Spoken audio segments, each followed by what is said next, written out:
Olá a todos os ouvintes. Bem-vindo a esse episódio especial de E aí, professor? Esse vai ser um estudo mais profundo. Então, sem perder mais tempo, vamos ao Walter. Hoje vamos falar sobre uma questão bem séria.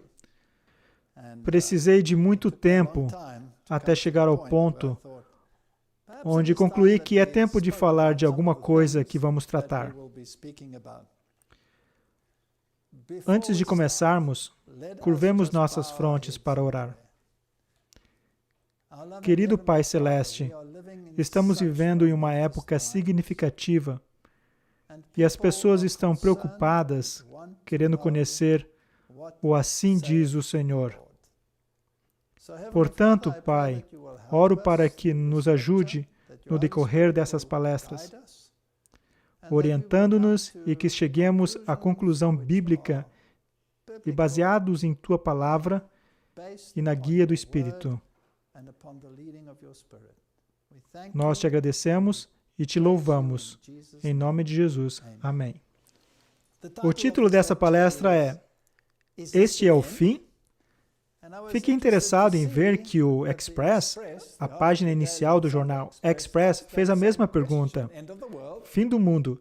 Será o corona a praga profetizada no livro do Apocalipse? Logo eles declaram no artigo, o fim do mundo será precedido por pestes e pragas disseminadas, alegam cristãos militantes que leem o livro do Apocalipse da Bíblia.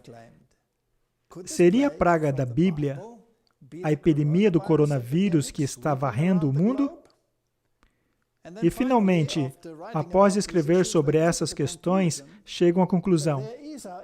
No entanto, não há nada que sugerir que o coronavírus tenha natureza bíblica, a não ser simplesmente uma epidemia controlável. Eu sou propenso a concordar com eles. Mas, por outro lado, somos alertados a buscar os sinais dos tempos. E as pessoas têm perguntado, é este o fim? É este o começo do fim? Quais são os sinais do fim? Existe alguma indicação quanto a quanto tempo o mundo ainda dura? Precisamos saber sobre algumas dessas questões, e acho que vamos tratar um pouco disso, e vejamos onde chegaremos. A primeira pergunta que eu quero tratar é, deveríamos estar estudando os sinais dos tempos? Vou usar muitas citações do Espírito de Profecia, e eu creio que essa igreja tem sido abençoada com um dom especial para nos guiar durante a época em que vivemos.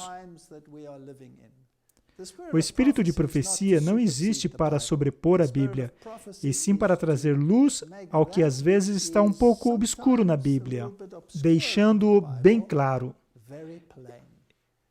E isso nos leva de volta à luz maior que é a Palavra de Deus.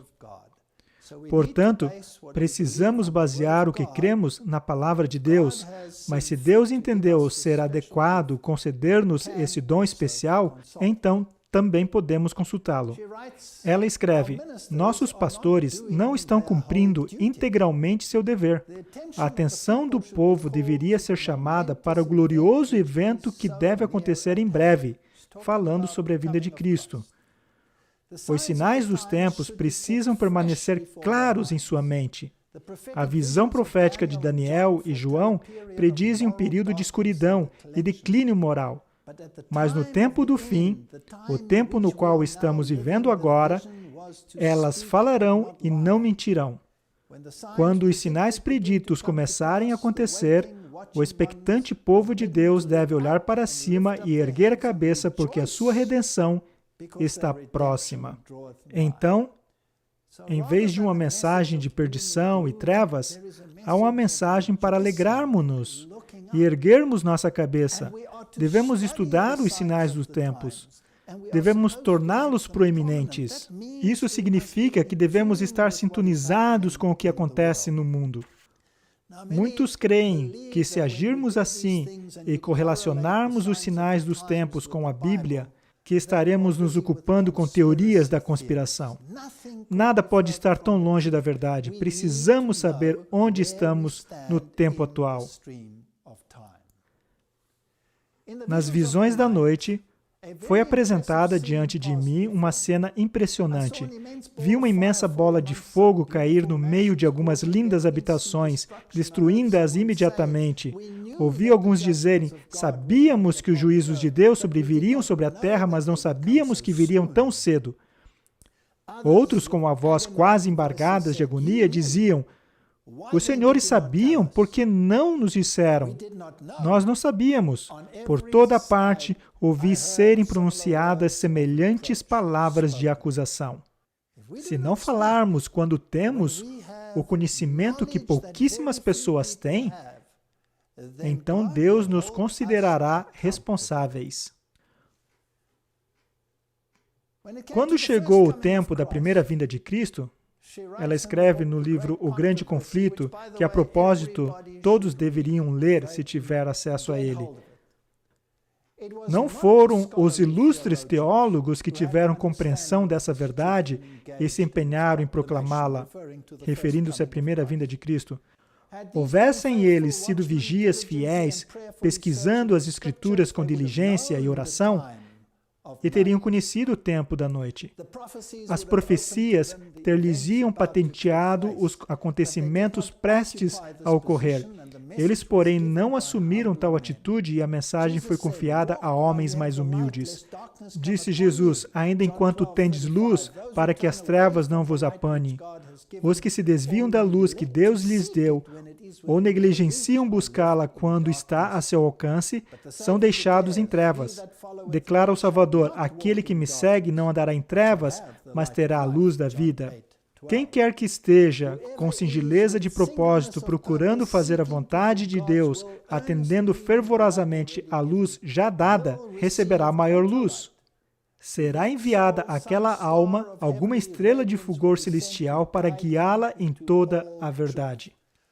Deus quer que tenhamos conhecimento. Não se trata de um segredo cósmico.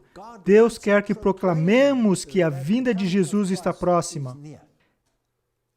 Era necessário que os homens fossem advertidos do perigo, que se despertassem a fim de preparar-se para os acontecimentos solenes ligados ao fim do tempo da graça. Agora estamos avançando para o fim dos tempos. Declara o profeta de Deus: o dia do Senhor é grande e muito terrível, e quem o poderá sofrer? Quem estará em pé quando aparecer aquele que é tão puro de olhos que não pode ver o mal e não pode contemplar a vexação? Joel 2:11 e Abacuque 1:13. Para os que clamam: Deus meu, nós te conhecemos, e não obstante têm transpassado o seu concerto e se apressaram após outros deuses, ocultando iniquidade no coração e amando os caminhos da injustiça. Para esses, o dia do Senhor são trevas e não luz, completa escuridão sem nenhum resplendor. E há de ser que naquele tempo, diz o Senhor, esquadrinharei a Jerusalém com lanternas e castigarei os homens que estão assentados sobre as suas fezes, que dizem no seu coração: o Senhor não faz bem nem mal. Visitarei sobre o mundo a maldade e sobre os ímpios a sua iniquidade, e farei cessar a arrogância dos atrevidos, e abaterei a soberba dos tiranos. Nem a sua prata e nem o seu ouro os poderá livrar. Nossas riquezas não poderão nos poupar do tempo de angústia que está sobre nós. Será saqueada a sua fazenda e assoladas as suas casas. Sofonias 1:18-13. Precisamos entender o tempo em que vivemos. É muito sério.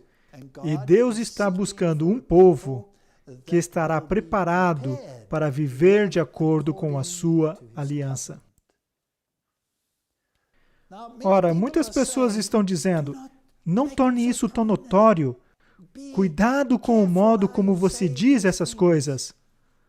Não há necessidade de leite depois que as almas se convenceram da verdade. Assim que alguém se entrega à convicção da verdade e o coração está disposto, a verdade deve ter seu efeito, e a verdade vai operar como fermento, purificando e alimentando as paixões do coração natural. É uma desgraça para aqueles que têm estado na verdade há anos falar de alimentar com leite almas que têm estado há meses na verdade. Isso mostra que conhecem pouco da guia do Espírito do Senhor, não percebem os tempos em que vivemos. Aqueles que abraçam a verdade agora terão que se apressar. Terá que haver um quebrantamento do coração diante do Senhor, um rasgar do coração e não das vestes, uma referência aos costumes judaicos de rasgar as próprias vestes como sinal de grande aflição. Precisamos falar a verdade sem adulterá-la. As pessoas precisam saber onde estamos na corrente do tempo. Porque o Espírito de Deus está sendo gradativamente retirado deste mundo. Os dias em que vivemos são solenes e importantes. O Espírito de Deus está gradual, mas seguramente sendo retirado da terra. Pragas e juízos já estão caindo sobre os que desprezam a graça de Deus. As calamidades em terra e mar, as condições sociais agitadas, os rumores de guerras são assombrosos, prenunciam a proximidade de acontecimentos da maior importância. As forças do mal estão se arregimentando e se consolidando. Elas estão se robustecendo para a última grande crise. Grandes mudanças estão prestes a ocorrer no mundo e os acontecimentos finais serão rápidos. Testemunhos, volume 9, página 11. Ora, essas coisas estão se desdobrando diante dos nossos olhos. Precisamos estar atentos aonde estamos na corrente do tempo. As pessoas dizem, certamente tudo isso passará. Então teremos um momento de paz e as coisas voltarão ao normal. Não precisamos entrar no estágio de empolgação nessa hora. O espírito de anarquia está se insinuando em todas as nações. Esse ponto é importante. E as explosões sociais que de tempos em tempos provocam horror ao mundo não são senão indicações dos fogos contidos nas paixões e ilegalidade, os quais, havendo escapado à sujeição, encherão a terra com miséria e ruína. O quadro que a inspiração nos deu do mundo antediluviano representa muito verdadeiramente a condição a que rapidamente a sociedade moderna caminha. Mesmo agora, no século presente, e nos países que professam ser cristãos, há crimes cometidos diariamente, tão negros e terríveis como aqueles pelos quais os pecadores do velho mundo foram destruídos. Antes do dilúvio, Deus enviou Noé para divertir o mundo, a fim de que o povo pudesse ser levado ao arrependimento e assim escapar da destruição ameaçada. Ao aproximar-se o tempo do segundo aparecimento de Cristo, o Senhor envia seus servos como uma advertência ao mundo para que este se prepare para aquele grande acontecimento. Multidões têm estado a viver em transgressão à lei de Deus, e agora Ele misericordiamente os chama para obedecerem aos seus sagrados preceitos. A todos os que abandonarem seus pecados pelo arrependimento para com Deus e fé em Cristo, se oferece o perdão. Este mundo está tão inundado de iniquidade. Ouvimos pequenas coisas aqui e ali, mas o mundo está aos pedaços. Essa visão foi dada em 1847, quando havia apenas poucos dentre os irmãos do Advento observando o sábado, e desses, somente uns poucos supunham que sua observância era de suficiente importância para constituir uma linha de separação entre o povo de Deus e os incrédulos. Agora, o cumprimento dessa visão está começando a ser visto. O início do tempo da angústia, ali mencionado, isso é importante. Não se refere ao tempo em que as pragas começarão a ser derramadas, mas a um breve período, pouco antes, enquanto Cristo ainda está no santuário. Nesse tempo, enquanto a obra da salvação está se encerrando, tribulações virão sobre a terra, e as nações ficarão iradas, embora contidas, para não impedir a obra do terceiro anjo. Nesse tempo, a chuva serôdia, ou o refrigério pela presença do Senhor virá, para dar poder à grande voz do terceiro anjo e preparar os santos para estarem de pé no período em que as 7 últimas pragas serão derramadas. Em uma conversa anterior que tivemos nesse programa, eu declarei que possivelmente estaríamos no pequeno tempo de angústia. Em outras palavras, esse pequeno período de tempo antes de as pragas serem derramadas. Seria uma possibilidade ou será que se está fomentando o medo? Estudemos cuidadosamente e descubramos onde estamos na corrente do tempo.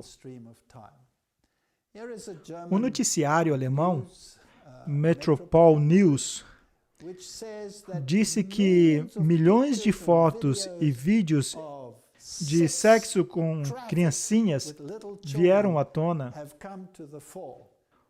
Houve uma operação chamada de Operação Gargamel, que se iniciou, mostrando que o mundo está tão mergulhado em iniquidade que qualquer pessoa sensata ficaria horrorizada. Sedução de criancinhas. Pizzagate. Mesmo nos níveis mais elevados da sociedade, nos horrorizamos. É hora de Deus agir, e Ele não tolerará, por muito mais tempo, esse tipo de atividade no mundo. O mundo é mau continuamente. Coisas como canibalismo, sacrifício de sangue, beber o sangue de jovens para rejuvenescimento, essas coisas são comuns nos noticiários atuais. E a humanidade está horrorizada. Estamos vivendo na época tal qual os dias de Noé, e é bem provável que estejamos numa condição pior atualmente. Foram-me mostrados os habitantes da terra na maior confusão.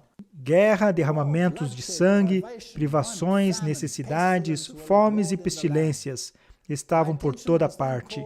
Minha atenção foi então desviada da cena. Parecia haver um pequeno tempo de paz. Mais uma vez, os habitantes da terra me foram apresentados, e novamente tudo se achava na maior confusão.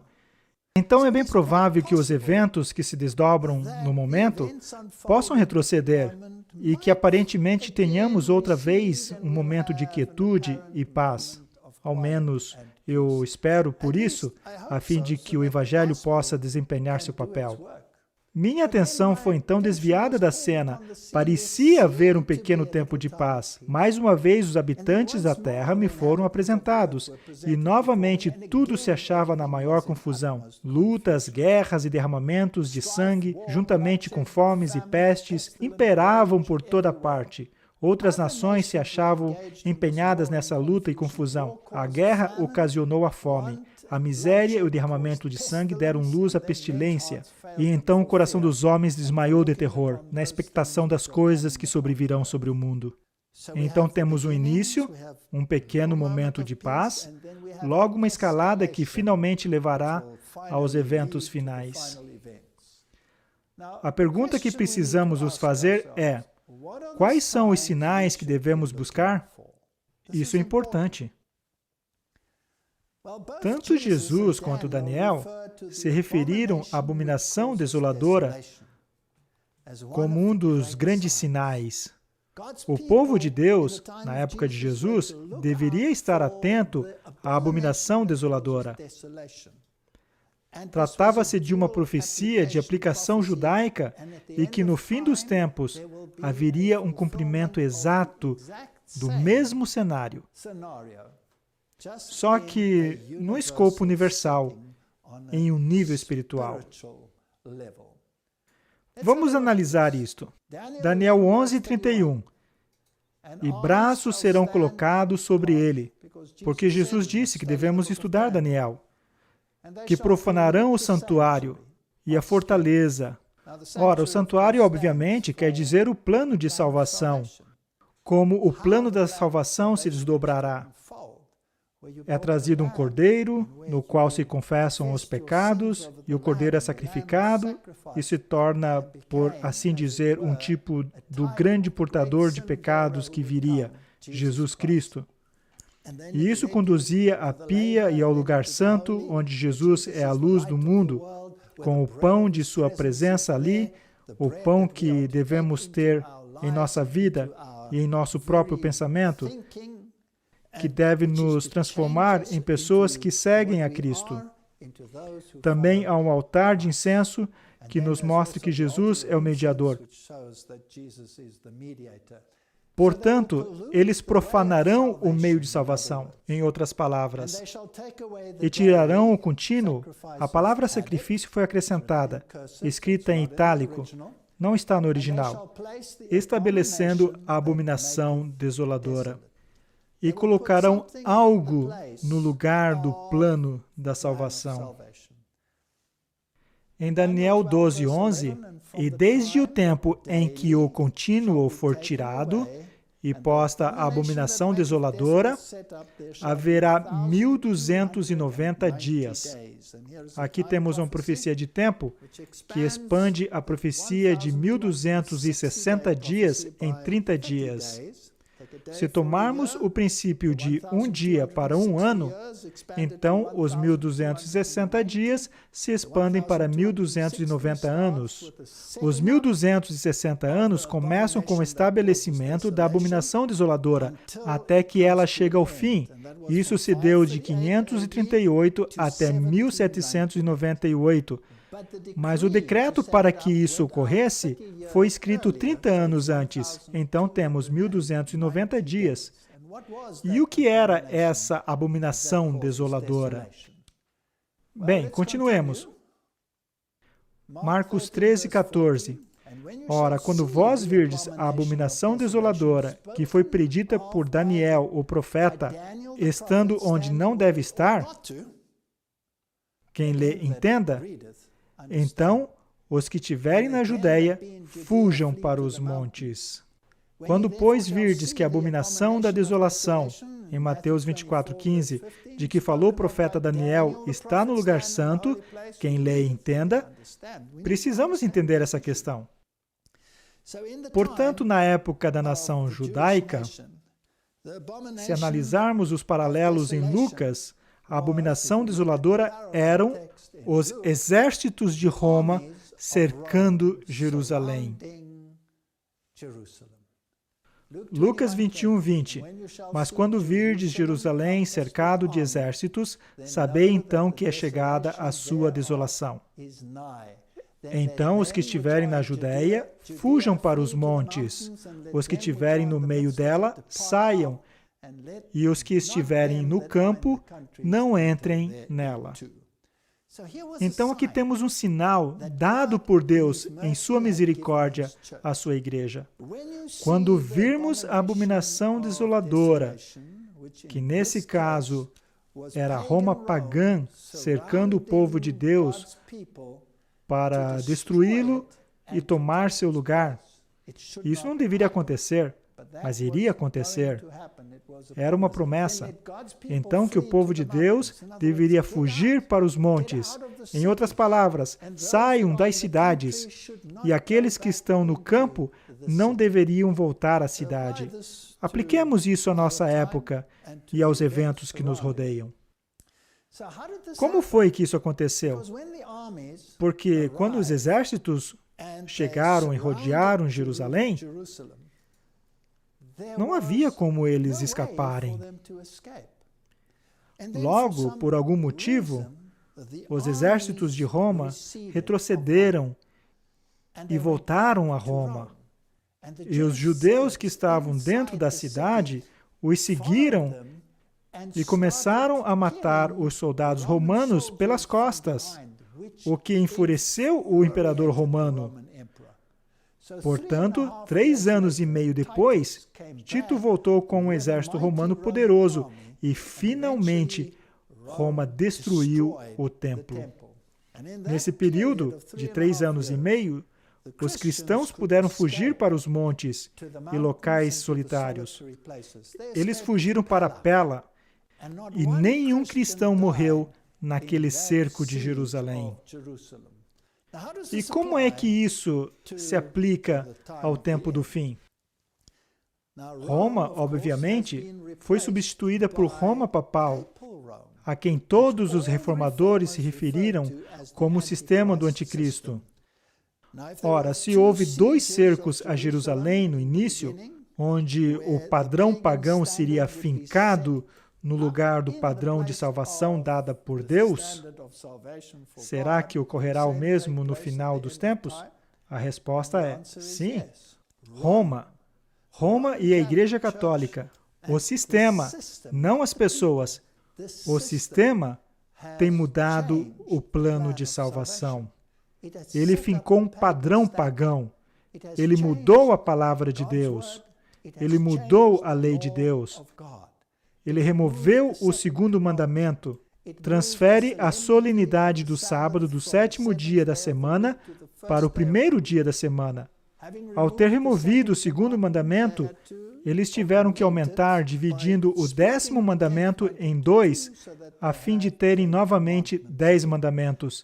E eles fizeram seu padrão, sua marca de obediência e justiça. E vão cercar a Jerusalém espiritual, que se apega à lei de Deus e à aliança que Deus fez. Ora, 2 cercos deram a oportunidade ao povo de Deus, na época da destruição de Jerusalém, de sair. Em 1888, houve um movimento para introduzir uma lei dominical nacional nos Estados Unidos da América. E Alonso T. Jones foi um dos que testificou diante do Comitê do Senado dos Estados Unidos sobre educação e trabalho. E eles teriam promulgado esse projeto e prendido aqueles que guardavam o sábado de Deus. De fato, havia ordens para prender as pessoas que estivessem guardando o sábado de Deus. Mas os argumentos de Alonso T. Jones prevaleceram e a ameaça romana se retirou. Será que estamos vivendo em uma época em que Roma está reunindo suas forças para uma segunda empreitada? Precisamos manter os olhos abertos. Isso não é conspiração, irmãos. Isso é o estudo dos sinais dos tempos. Precisamos estar atentos aonde estamos na corrente do tempo. O Papa Francisco, em sua encíclica Laudato Si, sobre o cuidado da casa comum, solicita a introdução do domingo como um dia de descanso para dar descanso ao meio ambiente e permitir que as famílias se reúnam. Isso viola a lei de Deus que diz: lembra-te do dia de sábado para o santificar. 6 dias trabalharás e farás toda a sua obra, mas o 7º dia é o sábado do Senhor, teu Deus. Então, o sistema católico romano está solicitando que o mundo legisle a introdução do domingo no lugar da lei de Deus. Portanto, a abominação desoladora está, mais uma vez, indo além dos limites. Ainda não tem o poder para fazer isso. O Papa Francisco disse que a pandemia do coronavírus é a resposta da natureza à inação humana quanto às mudanças climáticas. Para mim, isso é impressionante. Ou seja, estamos preocupados com a natureza, mas não com a soberania do Deus dos céus? O Papa Francisco diz que ele acredita que a pandemia do coronavírus chinês é certamente a resposta da natureza à falha por parte da humanidade de tratar as catástrofes parciais acarretadas pelas mudanças climáticas induzidas pelos seres humanos. Perguntado pelo jornalista britânico Austin se a crise do Covid-19 é uma oportunidade de conversão ecológica, o pontífice reafirmou a sua crença de que a humanidade provocou a natureza ao não responder adequadamente às crises climáticas. Quem são os poderes que ele vai usar para fomentar a sua agenda? Bem, aqui tem um artigo, onde o Trump alerta que os Estados Unidos terá 2 semanas muito dolorosas em meio à pandemia do coronavírus. Serão 2 semanas muito, mas muito dolorosas, disse numa conferência à imprensa na Casa Branca. Trump descreveu a pandemia como uma praga. Quero que todos os americanos estejam preparados para os dias difíceis que sobrevirão, disse ele. 30 dias para desacelerar a disseminação. Eis aqui 3 pessoas em cargos de liderança para garantir que o público acate a legislação que serão apresentadas. Ora, quem são essas 3 pessoas? Bem, Donald Trump, obviamente, o presidente dos Estados Unidos, Mike Pence, o vice-presidente, e tem uma terceira pessoa aqui.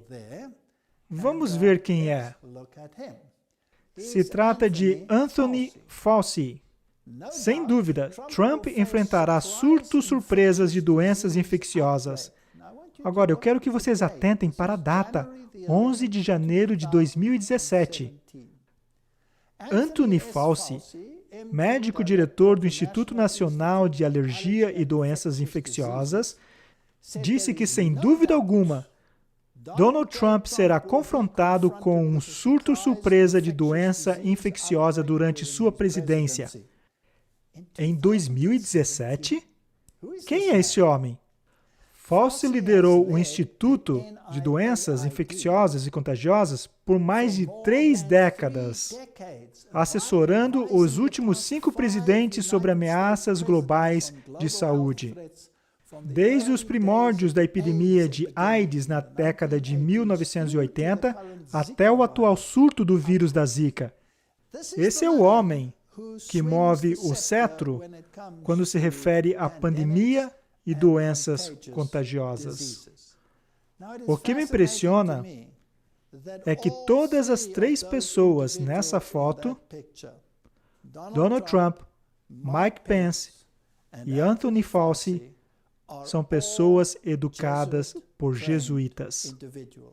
Todos frequentaram escolas e universidades jesuítas. É interessante notar que ele fez esse discurso em 2017, durante um fórum sobre preparação para a pandemia na Universidade de Georgetown, notadamente uma instituição jesuíta.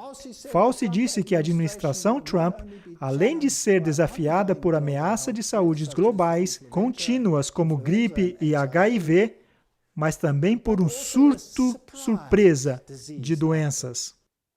A história dos últimos 32 anos que atuei como diretor desse instituto dirá à próxima administração que, sem dúvida, eles se depararão com os desafios que seus predecessores enfrentaram, declarou ele.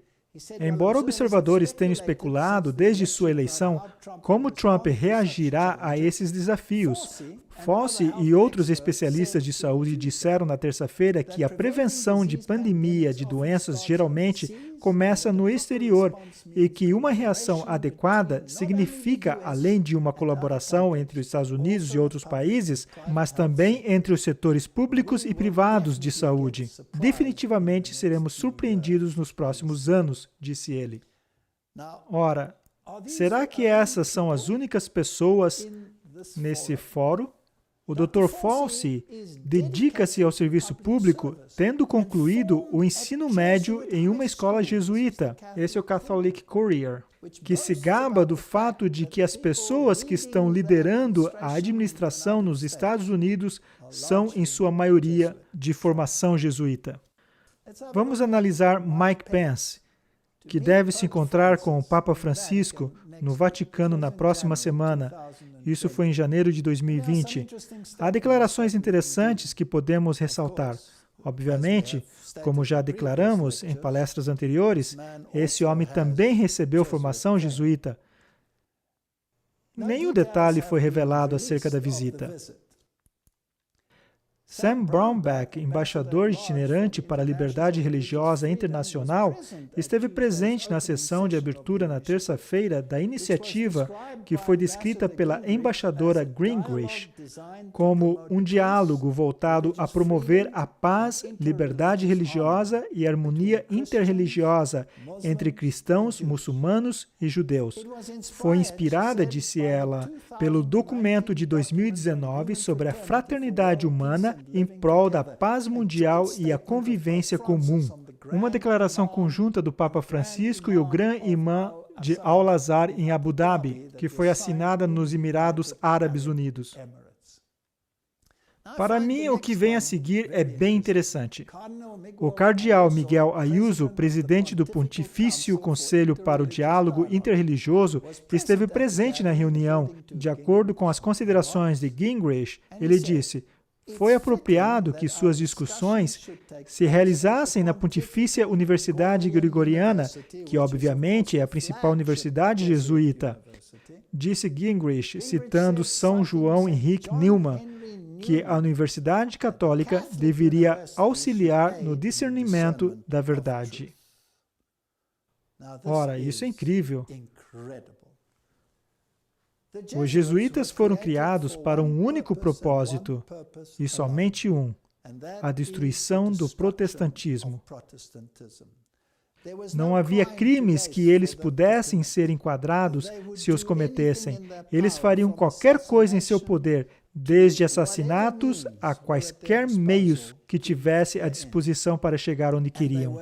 E deveriam estar em cargos públicos, a fim de que pudessem se apossar dos reinos de poder para que o sistema papal católico romano pudesse ser restabelecido em sua antiga glória de controle dos assuntos da humanidade. É interessante que se refiram a uma universidade jesuíta e a João Henrique Newman. João Henrique Newman, obviamente, foi o protestante, por assim dizer, que deixou o movimento de Oxford. E muito se deve a ele o fato de o protestantismo na Inglaterra ter sido destruído e enfraquecido ao que é hoje. Não há vestígio de protestantismo que tenha restado, como consequência de João Henrique Newman. Esse protestante apóstata foi honrado ao ser acolhido no sistema católico romano, onde se tornou cardeal. E por sua grande obra de destruição do protestantismo na Inglaterra, ele foi declarado um santo. E o Papa anterior, Ratzinger, ou Papa Bento, determinou a exumação de seu corpo, tendo seus ossos bolorentos nas mãos expostos para todo mundo a fim de ser venerado. A que ponto chegamos? O ponto de os ossos bolorentos de um protestante apóstata deverem ser venerados? Isso é uma tremenda afronta ao protestantismo. É inacreditável. E não para por aí. Se analisarmos o Comitê Judiciário da Câmara dos Estados Unidos, e estamos lendo isso pela Agência Católica de Notícia, William Barr, nomeado pelo presidente Donald Trump como procurador-geral, disse na terça-feira que não acha que sua fé católica seja um impedimento à condução do Departamento de Justiça. Barr, um católico praticante e membro dos Cavaleiros do Colombo, foi perguntado pelo senador John Kennedy se ele era católico e o que isso significava. Você é um católico romano, não é? Perguntou Kennedy. Depois de Barr confirmar que era, Kennedy em seguida perguntou-lhe se ele achava que isso o desqualificava de ter um cargo no governo dos Estados Unidos. Alguns dos meus colegas acham que sim, acrescentou Kennedy. Barr respondeu que se ele fosse o procurador-geral, ele daria a César o que é de César. Será que eles estudaram os juramentos dos Cavaleiros de Colombo? Que não são tão diferentes dos juramentos dos jesuítas? Isso é incrível. Uma das primeiras coisas que ele fez foi restabelecer a pena de morte. E a Bíblia nos diz que a segunda besta, os Estados Unidos da América, fará uso da pena de morte quando vierem a transgredir sua legislação acerca da marca da besta. Já tratamos disso. A marca da besta e o catolicismo romano foi identificado pelo protestantismo como a besta, e eles claramente declaram que a marca de seu poder eclesiástico é que eles transfeririam a solenidade do sábado para o domingo.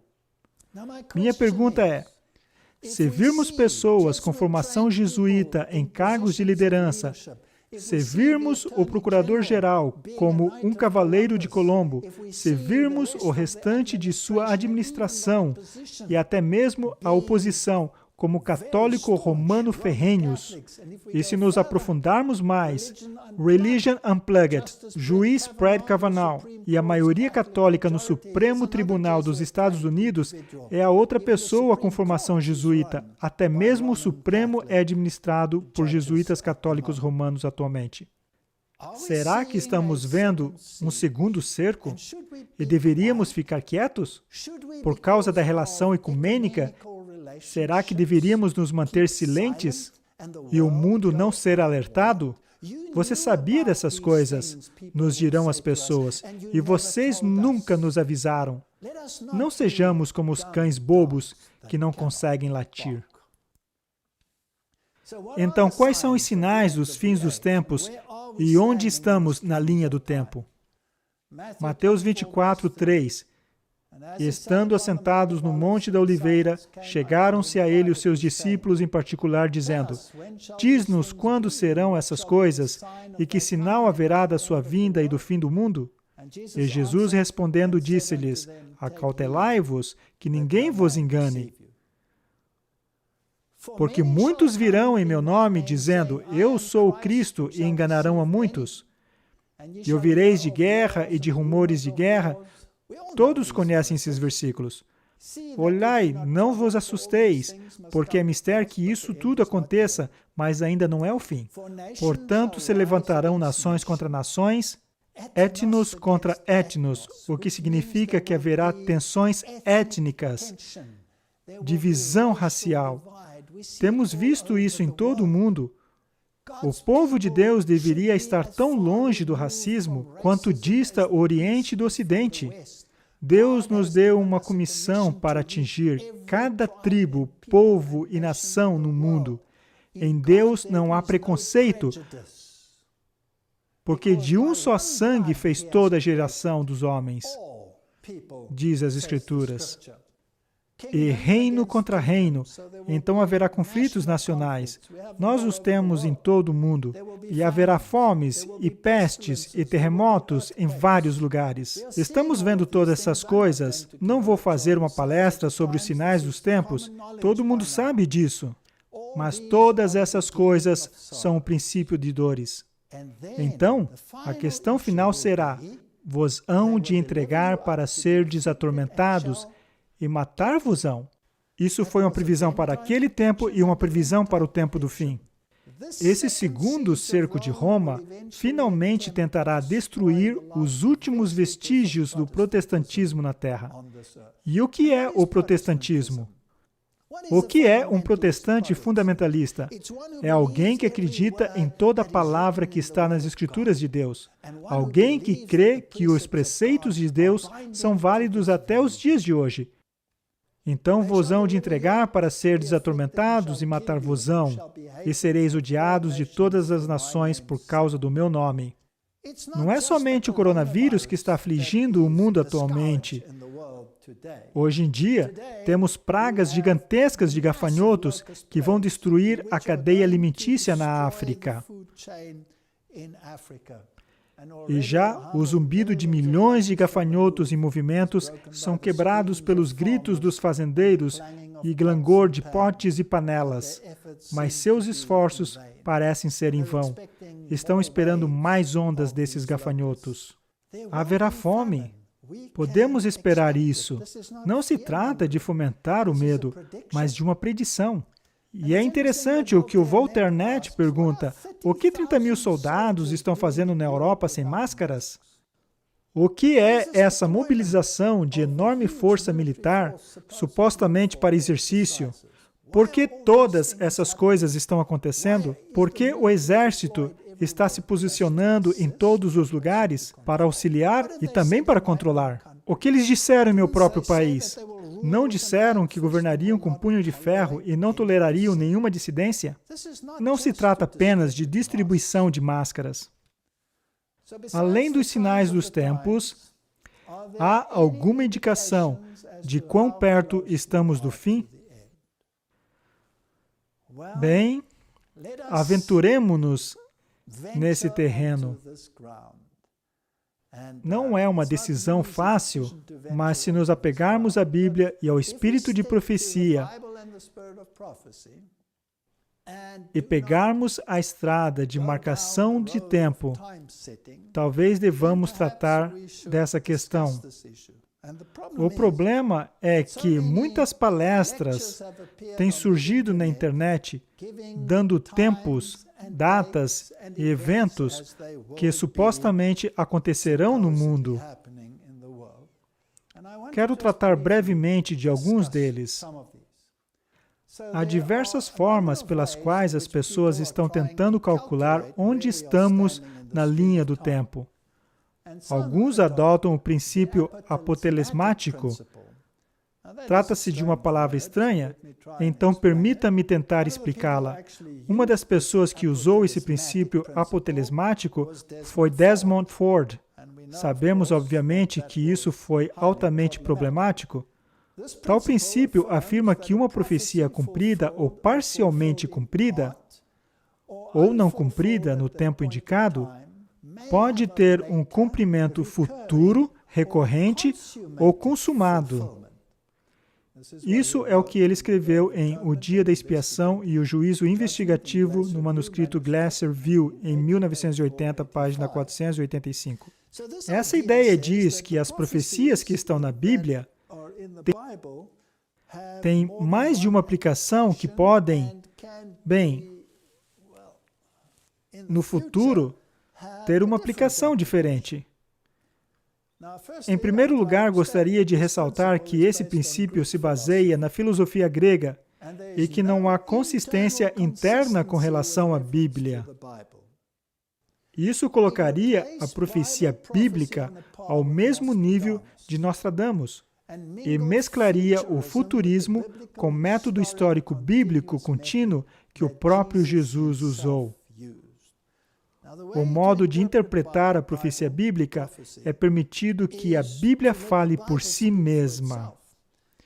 Se analisarmos o livro de Daniel, há um fio condutor histórico que percorre o livro de Daniel, um cumprimento histórico contínuo no decorrer das profecias. Esse é o método historicista contínuo e é o método bíblico. Qualquer outro método nos coloca em solo perigoso. Veja como Jesus usou isso. O próprio Jesus usou o método historicista para interpretar Daniel ao anunciar: o tempo está cumprido e o reino de Deus está próximo. Marcos 1,15. Esse versículo faz alusão ao cumprimento profético da profecia das 70 semanas de Daniel, Daniel 9, 24 e 27, que prediz a aparição do Messias. Há uma profecia que tem um período de tempo e declara quando o Messias viria. E essa profecia, se calcularmos, chega ao ano 27 da nossa era, e que é exatamente o ano em que Jesus iniciou seu ministério, aos 30 anos de idade, mas nosso calendário está errado e qualquer enciclopédia infantil nos dirá isso. Portanto, quando ele tinha 30 anos de idade, era na verdade o ano 27 da nossa era. Assim, não podemos usar esse método, esse princípio apotelesmático, pois como o aplicaríamos? Como, por exemplo, pegaríamos a imagem de Daniel 7, que são um contínuo histórico contando-nos como surgirão os reinos, o primeiro semelhante a um leão, Babilônia, o segundo semelhante a um urso, que é Medo-Pérsia, o terceiro semelhante a um leopardo, com 4 asas e 4 cabeças, que foi o Império Grego, logo o animal terrível, que foi Roma, os 10 chifres, os poderes europeus que surgiram desse sistema. Esse é o fluxo histórico contínuo. Se quisermos pegar essa profecia e aplicá-la ao futuro, teremos que usar essas imagens e indicar outras questões a essas imagens. Então, poderíamos, por exemplo, dizer que o leão é o símbolo da Inglaterra atualmente. Portanto, poderia estar se referindo à Inglaterra. A águia é o símbolo dos Estados Unidos da América, pois esse é o seu símbolo. E o urso, poderíamos torná-lo um símbolo da Rússia. E poderíamos criar qualquer símbolo que quisermos. É assim que se usa as profecias de Nostradamus. Ajustamos algo nelas e não temos nenhuma base, a não ser conjecturas. É perigoso e não deveríamos trilhar esse caminho. O segundo princípio que as pessoas usam para fazer profecias de tempo é que algumas adotam o princípio do jubileu de calcular o tempo do fim com precisão. Elas contam os jubileus desde a época de Adão até os nossos dias. Tem algumas palestras a esse respeito. E algumas pessoas creem que a vinda de Cristo está iminente, talvez no próximo ano ou algo assim, dependendo como mostram os jubileus. E levam em questão de quando o Papa falou na sessão conjunta de Senado e Congresso americano e chegam a essas conclusões. Mais uma vez, como exatamente se determina isso? Tais questões se tornam tão complicadas que no final é preciso muito esforço para continuar com a mesma linha de raciocínio. É muito importante que estudemos o versículo que diz que ninguém sabe o dia nem a hora. Mas vamos analisar esse versículo. Mateus 24, 36. Porém, daquele dia e hora ninguém sabe, nem os anjos do céu, mas somente meu Pai. Isso é fascinante. 1 Tessalonicenses 5:1. Mas, irmãos, acerca do tempo e das estações, não necessitais de que se vos escreva, porque vós mesmos sabeis muito bem que o dia do Senhor virá como ladrão de noite. Pois que, quando disserem a paz e segurança, então lhes sobrevirá a repentina destruição, como as dores de parto àquela que está grávida, e de modo nenhum escaparão.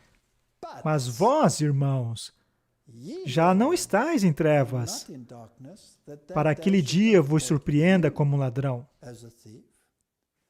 Então, Paulo está dizendo que o povo de Deus não deveria ser pego de surpresa, pois estaria estudando as Escrituras e sabendo os tempos.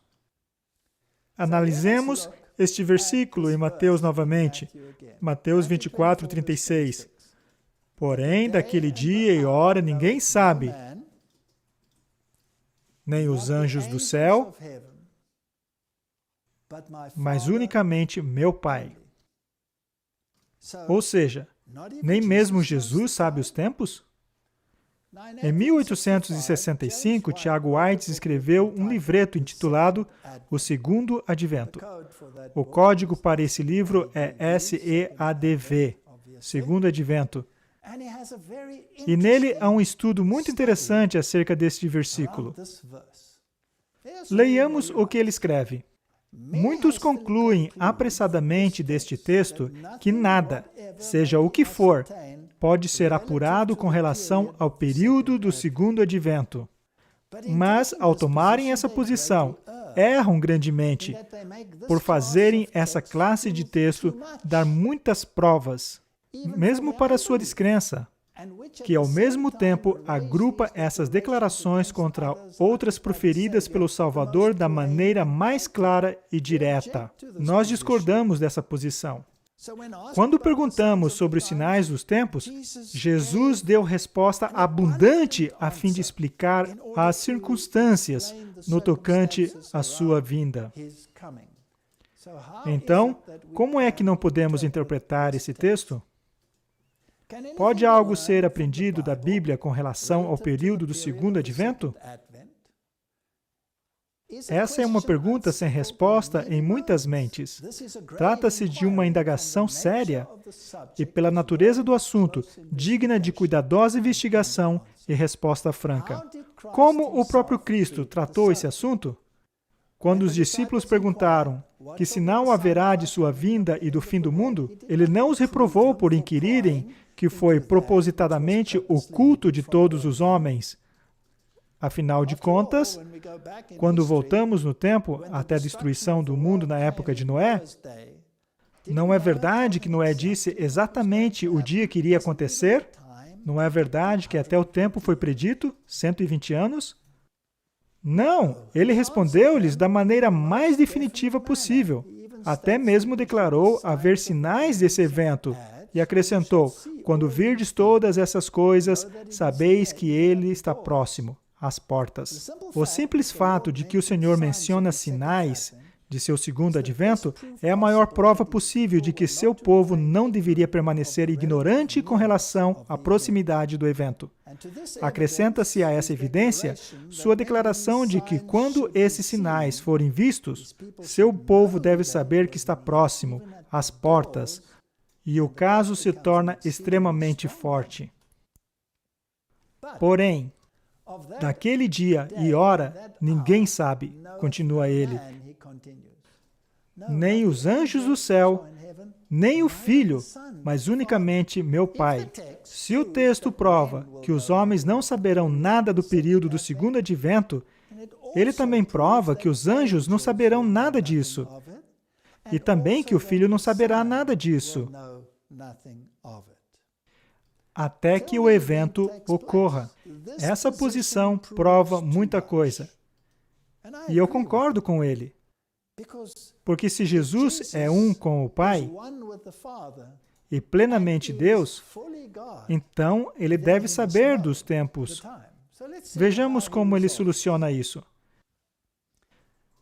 Então, até que o evento ocorra, essa posição prova demasiado. Portanto, não prova nada direto ao ponto. Cristo saberá o período de seu segundo advento a este mundo. Os santos anjos que aguardam ao redor do trono dos céus para receber mensagens relativas à parte que desempenharão na salvação de homens, saberão do tempo do evento de conclusão da salvação. De igual modo, o povo de Deus, expectante e vigiante, entenderá. Será que ele está sendo presunçoso? Continuemos. Em uma versão em inglês da passagem se lê: porém, daquele dia e hora ninguém faça saber, nem os anjos do céu, nem o Filho, mas unicamente meu Pai. Essa é a leitura correta de acordo com vários dos mais hábeis críticos de todos os tempos. A palavra saber é usada aqui no mesmo sentido que Paulo a usa em 1 Coríntios 2, 2. Porque nada me propus saber. Pode ser lido fazer, saber, entre vós, senão a Jesus Cristo e este crucificado. Os homens não farão saber o dia e a hora, os anjos não farão saber nem o Filho, mas o Pai fará saber. Há uma citação no Espírito de Profecia, onde em primeiros escritos ela diz que o povo de Deus olha para o alto e aguardando a vinda de Cristo, e uma voz do céu fez saber o tempo, o Pai fazendo saber, anunciando o tempo. Portanto, não sabemos o dia nem a hora. Ele continua. Campbell McKnight argumenta que o tempo, saber, é aqui usado como um causativo, no sentido hebraico da conjugação e fio, ou seja, fazer saber. Então, a resposta de Cristo é exatamente o equivalente a dizer: o Pai fará saber quando lhe aprouver. Mas ele não autorizou homem, anjo, nem o Filho a fazê-lo saber. Nesse mesmo sentido, Paulo usa o termo saber.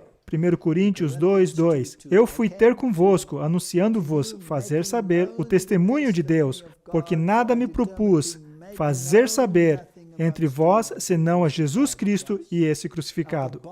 Albert Barnes, em suas anotações sobre os evangelhos, diz: outros têm dito que a tradução do verbo saber às vezes significa fazer saber ou revelar, e que a passagem quer dizer: aquele dia e hora ninguém fará saber, nem o Filho, somente o Pai. É verdade que a palavra às vezes tem esse significado, como em 1 Coríntios 2, versos 2. Isso faz muito sentido, pois como poderia ser possível que aquele que é o próprio Deus e que não teve início, Jesus Cristo, não soubesse a hora da sua vinda? Agora gostaria de entrar num terreno altamente problemático. Mas se andarmos de mãos dadas com o espírito de profecia, talvez possamos vislumbrar algo a partir disso. Trata-se do conceito da grande semana cósmica. Em outras palavras, 6 dias, sendo um dia representado 1000 anos, portanto, 6.000 anos, mais 1000 anos para o milênio. Esse é um conceito que está em vigor há muito tempo. No Salmo 90 e em 2 Pedro, encontramos as seguintes declarações. Salmos 94, porque 1000 anos são aos teus olhos como o dia de ontem que passou e como a vigília da noite. 2 Pedro 3:8, mas, amados, não ignoreis uma coisa, que um dia para o Senhor é como 1000 anos, e 1000 anos como um dia. O livro do Apocalipse se refere ao período de 1000 anos 6 vezes. Vamos ver um desses versículos. Apocalipse 24. E vi tronos, e assentaram-se sobre eles, e foi-lhes dado o poder de julgar. E vi as almas daqueles que foram degolados pelo testemunho de Jesus e pela palavra de Deus, e que não adoraram a besta nem a sua imagem, e não receberam o sinal em suas testas nem em suas mãos. E viveram e reinaram com Cristo durante 1000 anos. Então, há 6 declarações a respeito desse período de 1000 anos. Algumas delas falam sobre o diabo que ficou preso por 1000 anos. Robert Johnson, presidente do Departamento de Novo Testamento do Seminário Teológico Adventista do Sétimo Dia da Universidade de Andrews, escreveu um artigo sobre o assunto que pode ser lido neste site. Nesse artigo, ele mostra que alguns dos primeiros pioneiros do Advento, mais notadamente N. Andrews, eram crentes fiéis nesse princípio, mas que essa ideia foi mais adiante descartada por Urias Smith, entre outros. É interessante que nos idos de 1899, as publicações adventistas declaravam firmemente que o fim se daria ao redor do ano de 1900. Essa crença de que o fim virá em algum momento durante um período, um tanto extenso como um ponto final, pode ser chamada de marcação de tempo branda. Em contraste com a marcação de uma data firme e definida, marcação de tempo estrita. Então essa é a teologia, e essa teologia, embora usada pelos primeiros pioneiros, veio a ser descartada e tem obtido pouca atenção. E as pessoas têm se esquivado dela. Agora, a minha pergunta é, será que o espírito de profecia lança alguma luz sobre o assunto? Em outras palavras, eu sei que J.N. Andrews creu assim, mas será que o espírito de profecia lança alguma luz sobre o assunto? Vamos analisar algumas citações. Isso não é marcação de tempo. Não estou fazendo marcação de tempo de maneira alguma, só estou analisando o que o espírito de profecia diz. Não estou falando sobre o tempo ou a hora. E não estou interessado em nenhuma interpretação profética, onde pegamos os tempos proféticos de Daniel, por exemplo, e os tornamos em tempos e datas literais. Esse é o sistema futurismo e não está em harmonia com a Bíblia. Estamos analisando esse período cósmico e quero saber o que o espírito de profecia tem a dizer.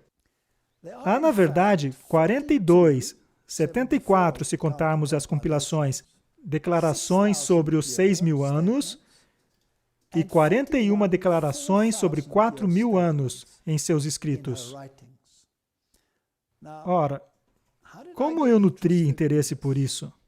Meu interesse nessas declarações vem de meu estudo da criação versus a evolução, especialmente com relação à idade da Terra.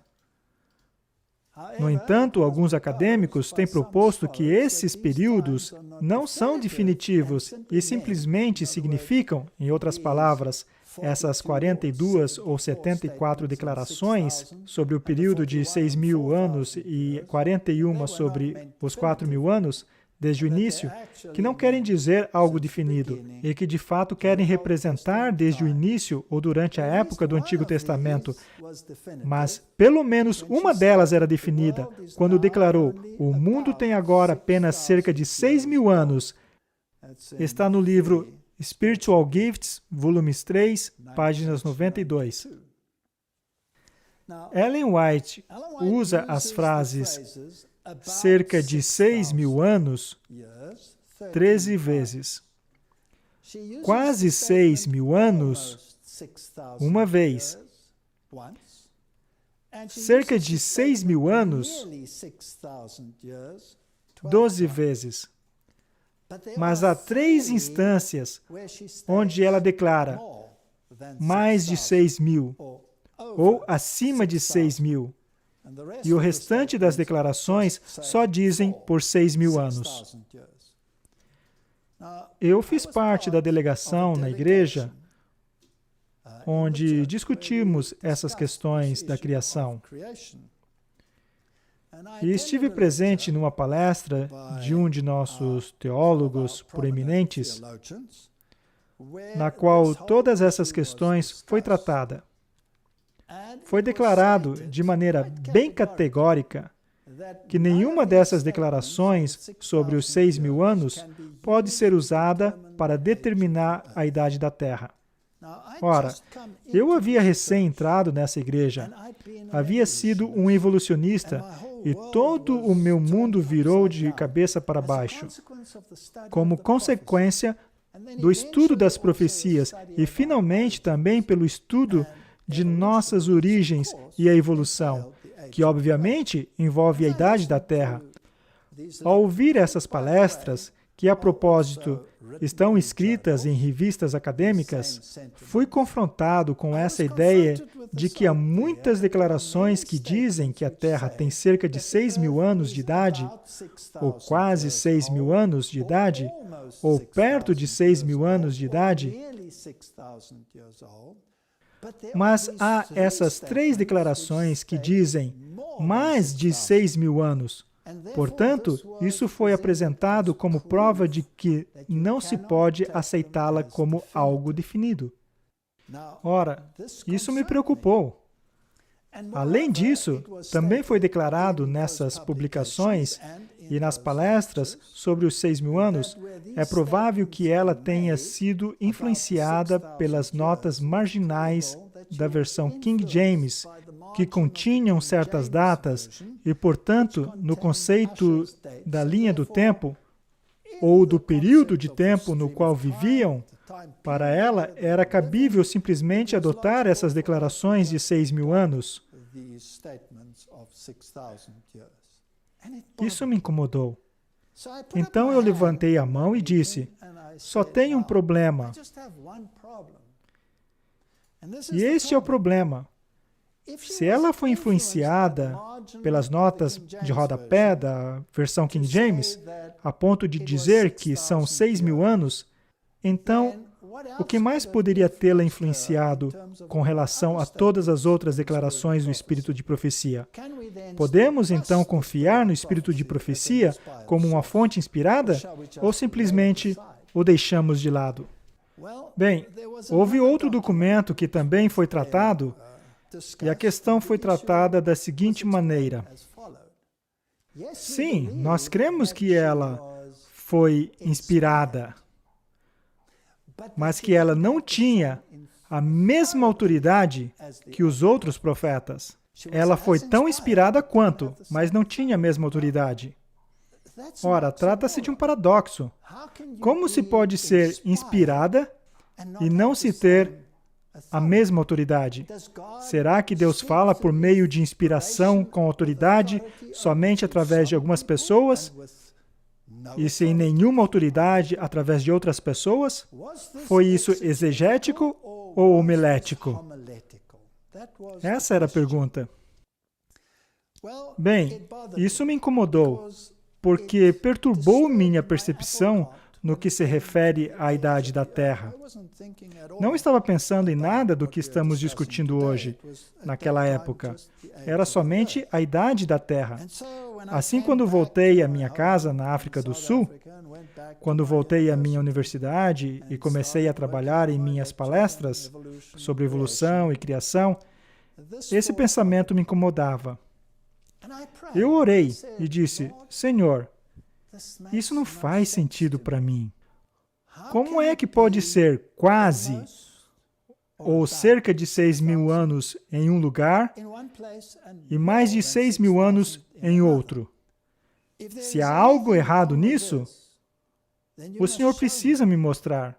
Do contrário, terei que descartar praticamente tudo o que ela escreveu. Pois se ela foi influenciada por todo o vento de doutrina que há, como é que eu posso confiar no espírito de profecia? E arquivei isso no arquivo morto e deixei ali. Alguns anos depois, um comportor me deu uma pequena pilha de panfletos. Eu os li e os analisei e, de repente, eu quase caí da cadeira. Porque havia um panfleto, em particular, que me chamou a atenção. Mas antes de falarmos dele, eis uma citação que eu acho interessante das biografias. Em outras palavras, aqui não é Ellen White escrevendo. É que declarava-se que Ellen White nunca jamais recebeu qualquer visão a respeito do tempo em que essa controvérsia ou que tinha a ver com a idade da Terra. Mas aqui, em volumes biográficos, lemos o seguinte: a visão em Lovetts Grove, Ohio, numa tarde de domingo, em meados de março de 1858, foi de grande importância. Nela, o tema do grande conflito entre Cristo e seus anjos, de um lado, e Satanás e seus anjos do outro, foi vista como uma cadeia contínua e fortemente ligada de eventos abrangendo 6.000 anos. Em outras palavras, a visão do grande conflito, na verdade, tinha esse período de tempo. É interessante que essa visão colocou os adventistas do sétimo dia em uma posição exclusiva, com pontos de vista bem definidos da obra da profecia na história de nosso mundo. Um ponto de vista bem diferente daquele sustentado por historiadores seculares, que veem os eventos da história como a interação entre as ações dos homens, que em geral são o resultado do acaso ou desenvolvimentos naturais. Em outras palavras, essa visão e outras do grande conflito apresentam uma filosofia de história que responde muitas perguntas e, na previsão profética, proporciona a certeza da vitória final do bem contra o mal. Então, foi algo muito definido. Portanto, gostaria de analisar algumas dessas declarações e qual foi esse panfleto que eu havia recebido. E quanto aos de mais de ou acima de 6.000 anos? Bem, esse panfleto tinha a seguinte informação. Warren H. John, o bibliotecário do seminário da Universidade de Andrews, pesquisou essa questão e chegou à conclusão de que Ellen White cria que havia exatamente 4.000 anos entre a criação do homem e o nascimento de Cristo, e que sua posição consistente era a de que o mundo tinha menos de 6.000 anos de idade. Warren John, Ellen White e a cronologia bíblica. Ministry, de abril de 1984, página 20 e 22. Pessoalmente, eu não concordo exatamente com essa declaração. E vamos dizer o motivo em instantes. Porque ele leva até o nascimento de Cristo. E acredito que essa não é a maneira correta como ela usou. Mas seja como for, ela claramente cria nos 4.000 e nos 6.000 anos. Ora, e quanto a essas três citações? A primeira se encontra em Historical Sketches, página 133. Mais de 6.000 anos de prática contínua, referindo-se aos ardis do diabo. Essa declaração não lida com a idade da Terra, nem o período desde a queda, mas com relação ao quanto tempo o diabo está empreendendo seus enganos. E é óbvio que os enganos começaram no céu, e poderiam ter sido centenas de anos, pelo que sabemos. Então, não tem nada a ver com a idade da Terra, e sim a com quanto tempo o diabo tem estado ativo empreendendo seus enganos, e afinal de contas, ele enganou 1/3 dos anjos. Portanto, isso resolve a primeira declaração. A segunda declaração é da vida de Jesus. E diz, e por mais de 6.000 anos, em toda a sua beleza e nas suas reservas para o nosso sustento, a terra tem testemunhado o amor do Criador. Isso soa como um pouco problemático, mas se estudarmos essa declaração, vem do capítulo A Eterna Felicidade e lida com a nova terra, quando a Terra terá cerca de 7.000 anos de idade. Então, não tem nada a ver com o período de 6.000 anos de pecado. A terceira citação é a mais problemática. Essa citação vem de Christian Temperance and Bible Hygiene, página 154, e diz, a incessante transgressão do homem por mais de 6.000 anos. Em 1977, o Dr. Robert G. Gentry, da Earth Science Associates, entrou em contato com o White States a respeito dessa declaração, e foi-lhe dito que houve um erro de cópia, e que a primeira fonte original, da qual ela foi extraída, Testemunhos 3, 491 e 492, não continha a palavra mais de. Além disso, Ellen White não usou a palavra mais de quando usou o primeiro material para escrever o livro O Desejado de Todas as Nações. Portanto, em outras palavras, as três citações não negam a posição de Ellen White de que a Terra tem quase 6.000 anos de idade. Vamos analisar e ver exatamente o que o Espírito de Profecia diz. Mais uma vez, quero reiterar, não estou marcando tempo, estou estudando o Espírito de Profecia. Quero saber o que a profecia diz. Não quero saber o que um teólogo acha que o profeta pensou ou o que influenciou o profeta. Eu quero saber o que ela disse. Façamos a pergunta. De acordo com o Espírito de Profecia, quanto tempo o pecado durará? Eis a citação. Após 6.000 anos de pecado, a terra foi renovada. O grande plano da redenção, vem de O Lar Adventista, tem como resultado trazer de novo o mundo ao favor de Deus, de uma maneira completa. Tudo que se perdera pelo pecado é restaurado. Não somente o homem é redimido, mas também a terra, a fim de ser a eterna habitação dos obedientes. Durante 6.000 anos, Satanás tem lutado para manter posse da terra. Agora se cumpre o propósito original de Deus ao criá-la. Os santos do Altíssimo receberão o reino e possuirão o reino para todos sempre, de eternidade em eternidade. Agora, eu quero voltar a essa declaração mais tarde. Mas o ponto da discussão nesse momento é que ela declara definitivamente que durante 6.000 anos, Satanás tem lutado para manter posse da terra. Isso é uma declaração bem direta. Minha pergunta agora é, onde, de acordo com o Espírito de Profecia, estamos na linha do tempo? Então, quando, de acordo com o Espírito de Profecia, os 6.000 anos expirarão desde a queda do homem? Ok? Vamos começar com as citações do período de 4.000 anos. No batismo de Cristo, O pecado havia reinado, de acordo com o espírito de profecia, por 4.000 anos. Isso foi no ano 27 depois de Cristo. Vamos nos certificar, pois há tantas dessas palestras por aí que fornecem datas, quer calculando, como vimos, do nascimento de Cristo, ou da crucifixão, ou de qualquer período de tempo nesse intervalo. Eu quero saber exatamente. Não quero saber mais ou menos o que ela disse. Sejamos cuidadosos no modo como abordamos isso. Cristo no deserto da tentação. Vamos parar aí. Em que ano foi isso? Cristo entra no deserto da tentação imediatamente após seu batismo, e isso foi em 27 depois de Cristo. Vamos ter certeza.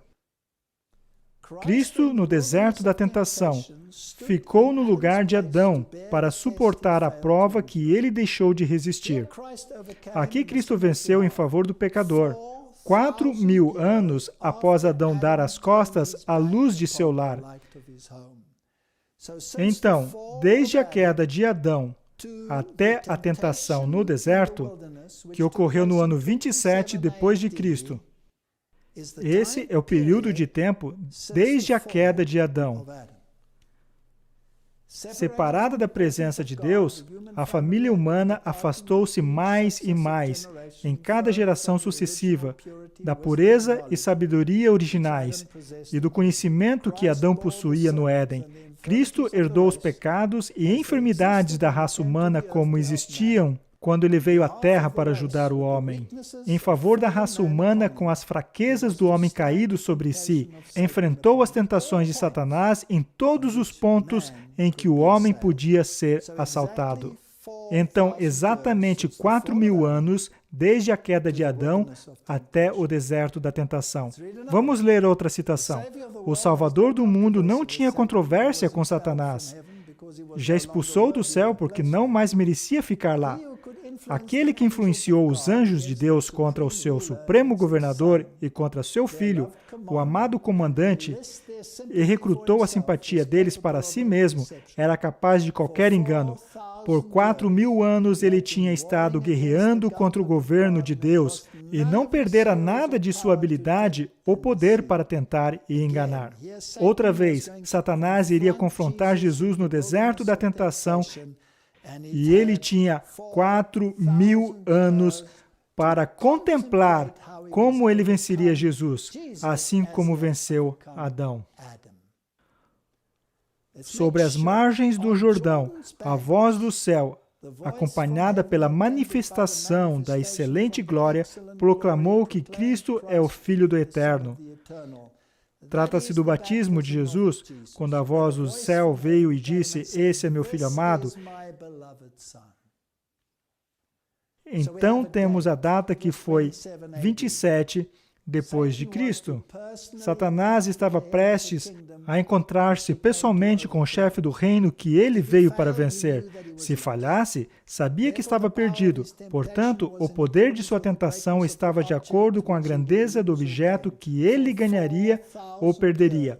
Por 4.000 anos, ouça atentamente, desde a declaração feita a Adão, de que a semente da mulher feriria a cabeça da serpente, ele tinha estado planejando sua maneira de ataque.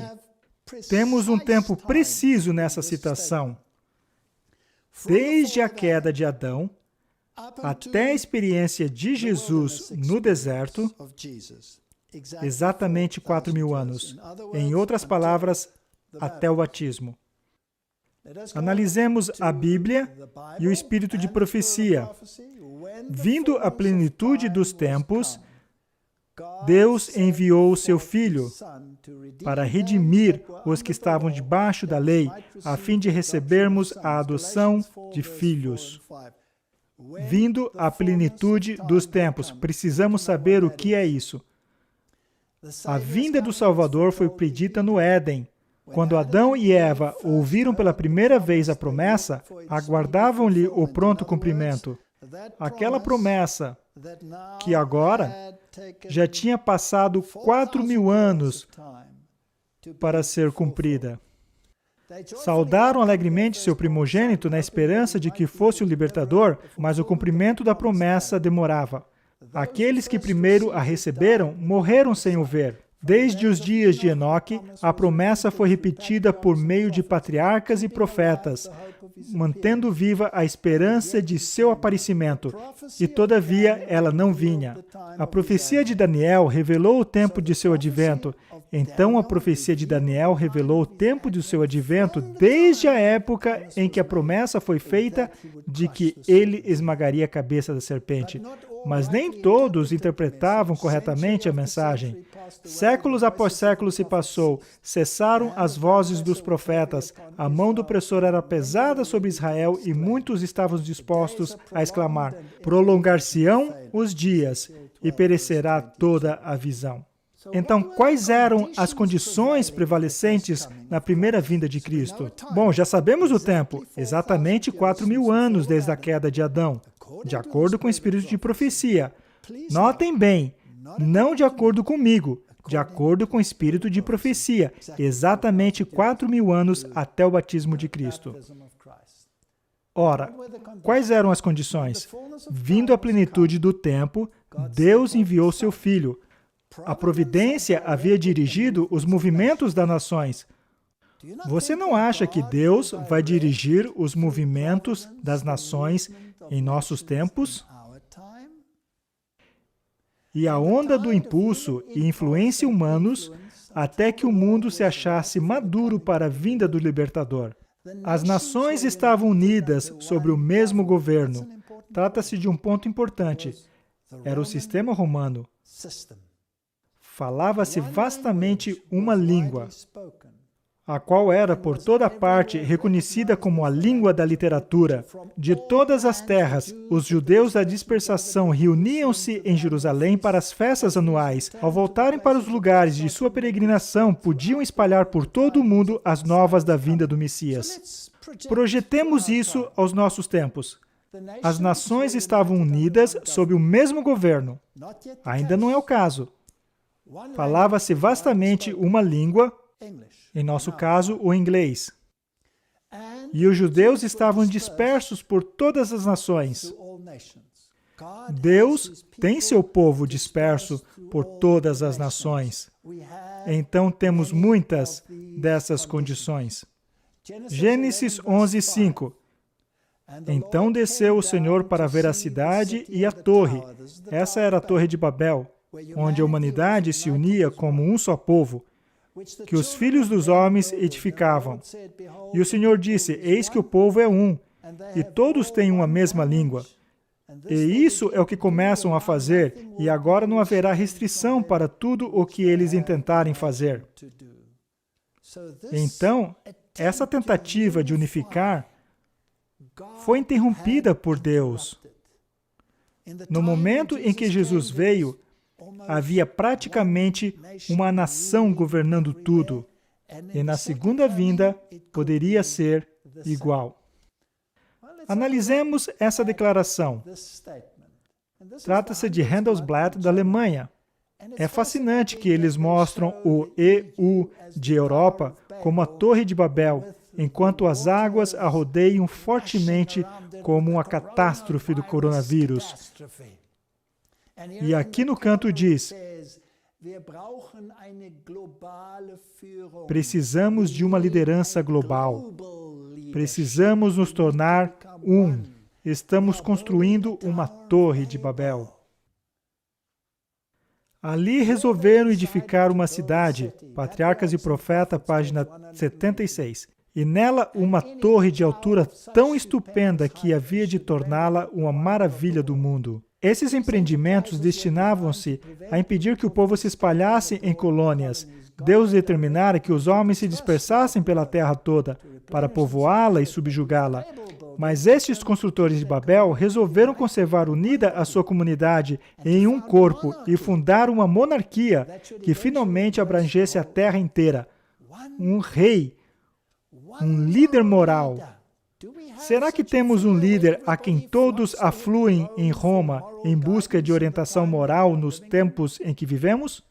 Assim, a sua cidade tornar-se-ia a metrópole de um império universal. Sua glória imporia a admiração e homenagem do mundo e tornaria ilustres os fundadores.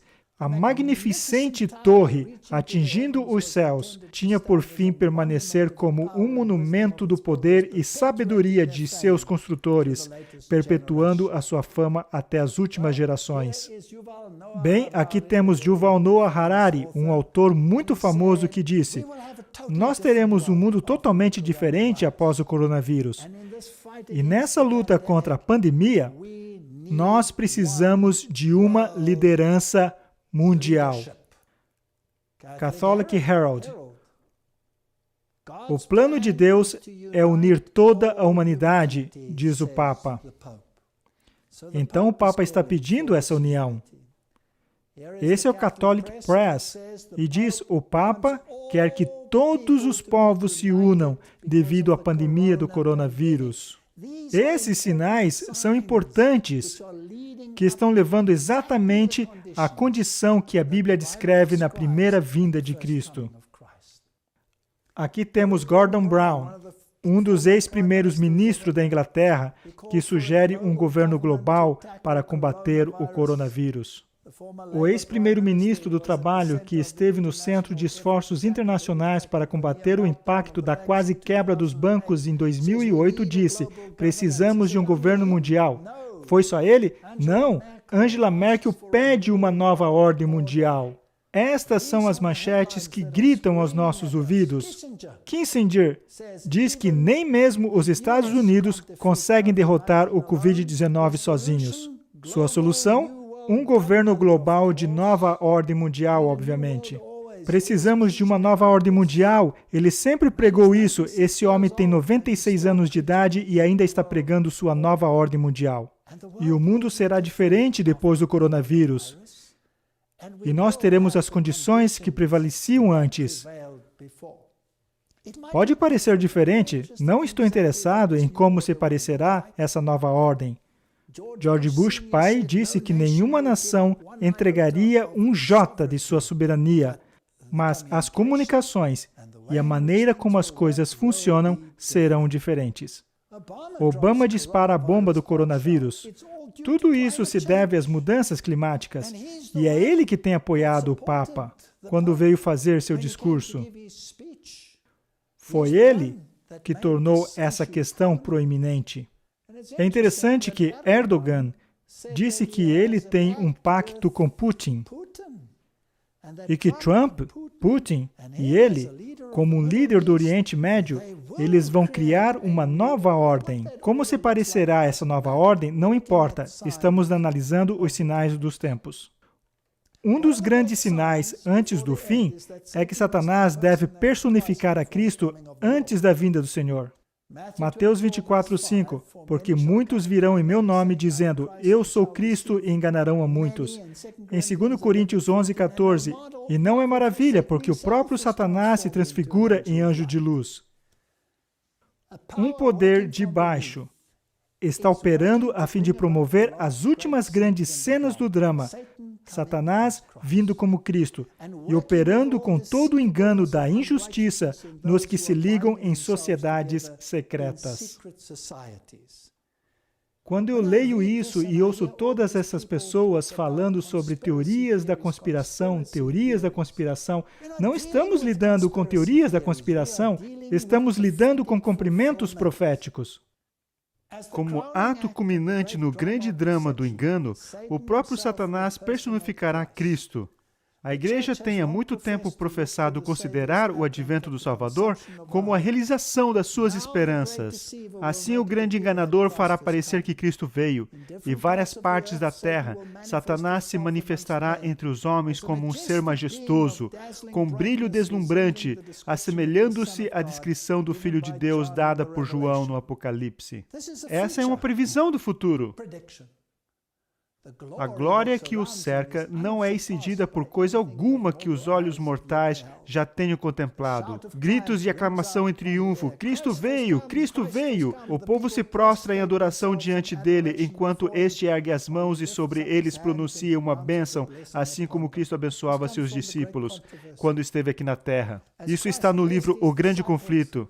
Sua voz é meiga e branda, cheia de melodia, em tom manso e compassivo, apresenta algumas das mesmas verdades celestiais e cheias de graça que o Salvador proferia.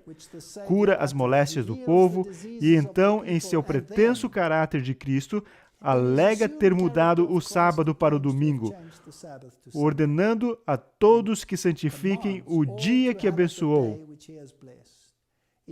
Declara que aqueles que persistem em santificar o sétimo dia estão blasfemando de seu nome, pela recusa de ouvirem seus anjos, a eles enviados com a luz e a verdade.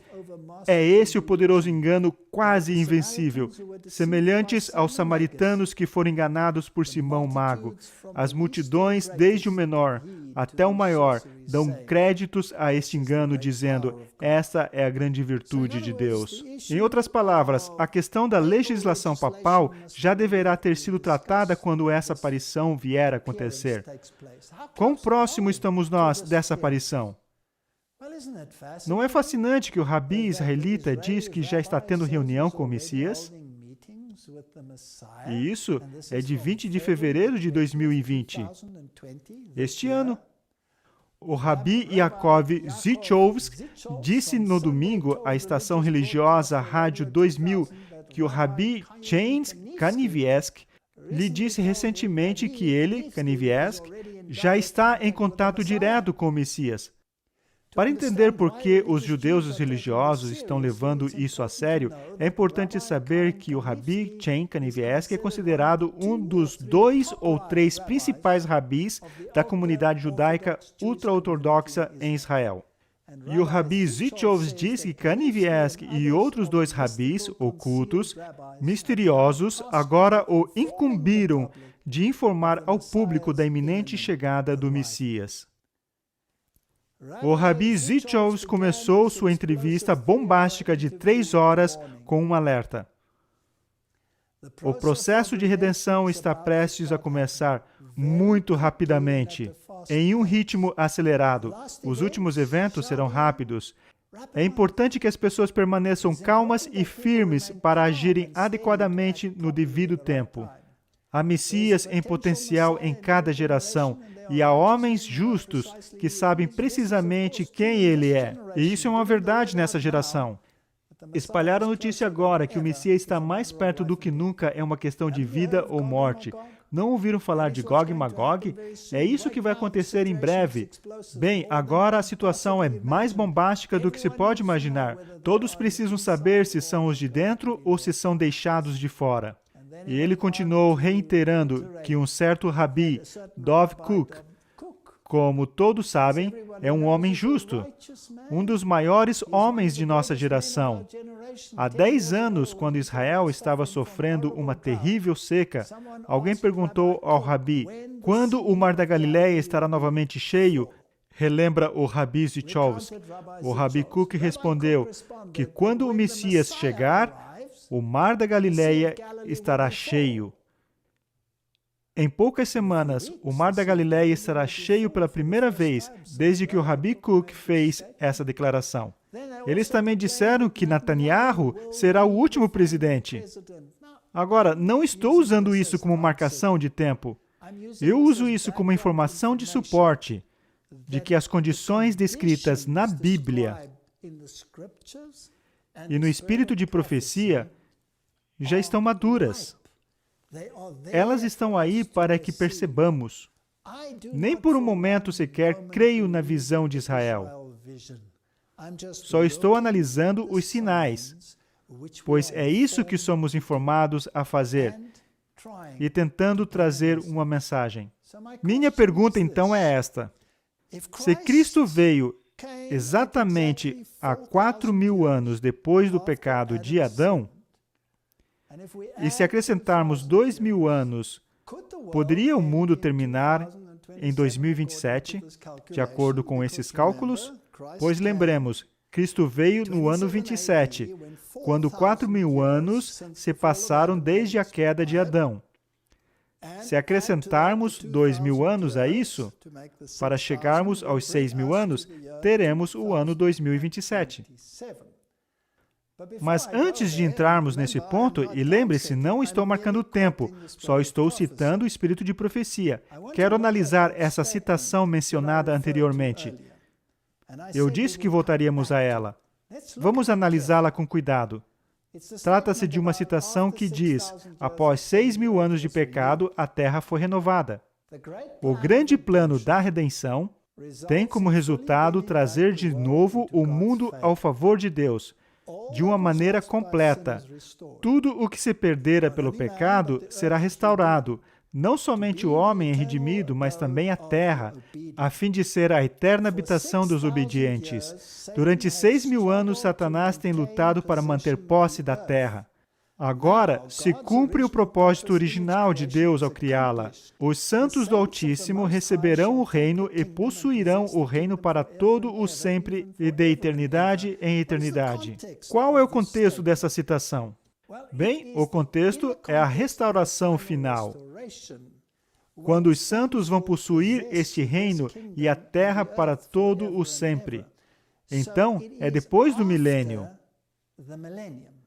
quando a terra será restaurada ao que era originalmente. No entanto, mesmo depois do milênio, o período de tempo que Satanás tem combatido contra esse governo é de 6.000 anos. Durante 6.000 anos, Satanás tem lutado para manter posse da terra. Trata-se do período de tempo de toda a sua luta. Lembrem-se que, durante o milênio, ele não consegue lutar. Ele está preso por 1.000 anos. Ele está inativo. Não tem poder para fazer coisa alguma. Então, como nós entendemos isso? Analisemos a preparação de Satanás para a batalha final. Sou eu que estou escrevendo. Quando os ímpios são ressuscitados, Satanás deve ter um tempo para prepará-los para a batalha.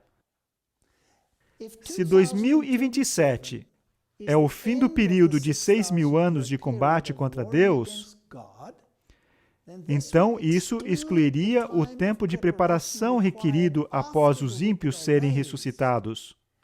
Seria possível, só estou formulando uma pergunta, que um tempo pudesse ser abreviado dos 6.000 anos antes de 2027? Se sim, então Cristo deve vir em algum momento antes de 2027 para que isso ocorra. E isso se tomarmos as profecias no espírito de profecia como definitivas no tocante ao tempo. Em Romanos 9:28 diz que ele completará a obra e abreviá-la-á em justiça, porque o Senhor fará breve a obra sobre a terra. Então haverá um tempo que será abreviado. Tem outra citação no espírito de profecia. Os que não se interessam pela causa de Deus na terra jamais poderão cantar no céu o cântico do amor redentor. Vi que a rápida obra que Deus estava fazendo na terra logo seria abreviada em justiça, e que os mensageiros devem rapidamente ir em busca do rebanho disperso. Temos uma obra a fazer. Quero lembrá-los novamente que não estamos marcando tempo, mas permitindo que a Bíblia e o espírito de profecia falem por si mesmos. Apocalipse 20, versos 3 diz acerca do diabo: e lançou-o no abismo, e ali o encerrou, e pôs selo sobre ele, para que não mais engane as nações, até que os 1.000 anos se acabem. Então aqui temos os 1.000 anos de descanso completo. E depois disso, importa que seja solto por um pouco tempo. Então, depois de 1.000 anos, há um pouco de tempo em que ele será ativo novamente. Mas quando chegarmos à restauração da terra, Satanás terá estado em atividade por exatamente 6.000 anos, de acordo com a citação anterior. Então, e quanto a esse pouco de tempo? E acabando-se os 1000 anos, 20, verso 7, Satanás será solto da sua prisão e pode novamente começar a enganar as nações. Essa é a versão bíblica. Agora analisemos o espírito de profecia. Isso agora é depois dos 1000 anos. A cidade de Deus desceu a esta terra. Um plano foi elaborado para que os pés de Jesus aterrizem no Monte das Oliveiras e a cidade desce nessa área purificada. E o que acontece em seguida? Então Jesus e todo o cortejo de santos anjos e todos os santos remidos saem da cidade. Os anjos rodeiam seu comandante e o acompanham em seu trajeto, e a seguir vem o cortejo dos santos remidos. Com majestade terrível e pavorosa, Jesus chama então os ímpios mortos. E eles surgem com o mesmo corpo fraco, doentio, que foram à sepultura. Que espetáculo, que cena! Na primeira ressurreição, todos saem com imortal frescor, mas na segunda, os indícios da maldição são visíveis em todos. Isso está exatamente de acordo com a descrição bíblica da segunda ressurreição. Os reis e os nobres da terra, os vis e os desprezíveis, os doutos e os ignorantes surgem juntamente. Todos contemplam o Filho do Homem e os mesmos homens que os desprezaram e dele escarneceram, que lhes puseram sobre a sagrada fronte a coroa de espinhos, e o feriram com a cana, contemplam-no em toda a sua majestade real. Os que cuspiram nele na hora de seu julgamento, agora se desviam de seu olhar penetrante e da glória do seu rosto. Os que introduziram os cravos através de suas mãos e pés, olham agora para os sinais de sua crucifixão. Os que lhe alancearam o lado, veem os sinais de sua crueldade em seu corpo, e sabem que ele é o mesmo a quem crucificaram e de quem escarneceram em sua agonia mortal. E levantam então um pranto de angústia longo e demorado, fugindo para esconder-se da presença do Rei dos Reis, Senhor dos Senhores. Todos estão procurando esconder-se nas rochas para se defender da glória terrível daquele a quem uma vez desprezaram. E oprimidos e afligidos por sua majestade e extraordinária glória, unanimemente levantam a voz e com terrível clareza exclamam: Bendito o que vem em nome do Senhor. Agora, o que acontece em seguida? Então Jesus e os santos anjos, acompanhados por todos os santos, vão de novo à cidade, e as amarguradas lamentações e prantos dos ímpios condenados enchem os ares. Vi então que Satanás novamente começava a sua obra. Então aqui temos, novamente, um tempo em que Satanás vai tentar roubar o governo de Deus dele. E esse período em que combatia contra Deus é exatamente 6.000 anos, de acordo com aquela citação anterior. Passou por entre seus súditos e fez do fraco e débil forte. E disse-lhes que ele e os seus anjos eram poderosos. Apontou para os incontáveis milhões que tinham ressuscitado. Havia poderosos guerreiros e reis que eram muito hábeis em batalhas e que haviam conquistado reinos. E havia poderosos gigantes e homens valentes que nunca perderam uma batalha. E ali estava o orgulhoso e ambicioso Napoleão, cuja aproximação tinha feito reinos tremer. Ali se achavam homens de elevada estatura e porte nobre, que haviam tombado na batalha enquanto sedentos de conquista. Ao sair das suas sepulturas, reatam a corrente de seus pensamentos no ponto em que cessara por ocasião da morte. Possuem o mesmo desejo de conquistar que os governava quando tombaram. Satanás consulta com seus anjos, e então com aqueles reis, conquistadores e homens poderosos. Olha então para o vasto exército e diz-lhes que a multidão na cidade é pequena e fraca e que eles podem subir e tomá-la e possuir suas riquezas e glória. Satanás consegue enganá-los e todos imediatamente começam a preparar-se para a batalha. Há muitos homens hábeis naquele vasto exército e constroem todas as espécies de instrumentos de guerra. Isso leva tempo. Que tipo de armas construirão? Serão espadas? Ou haverá homens engenhosos que podem construir armas nucleares para tentar lançá-las sobre seu inimigo? Então, com Satanás à sua frente, a multidão se põe em movimento. Reis e guerreiros seguem imediatamente após Satanás e as multidões vêm a seguir em companhias. Cada companhia tem o seu líder e é observada a ordem enquanto sobre a superfície partida da terra marcham em direção à santa cidade. Minha pergunta é, quanto tempo leva para organizar este vasto exército, colocá-lo em companhias, nomear os líderes, construir as armas de guerra que serão necessárias para tamanha guerra cósmica?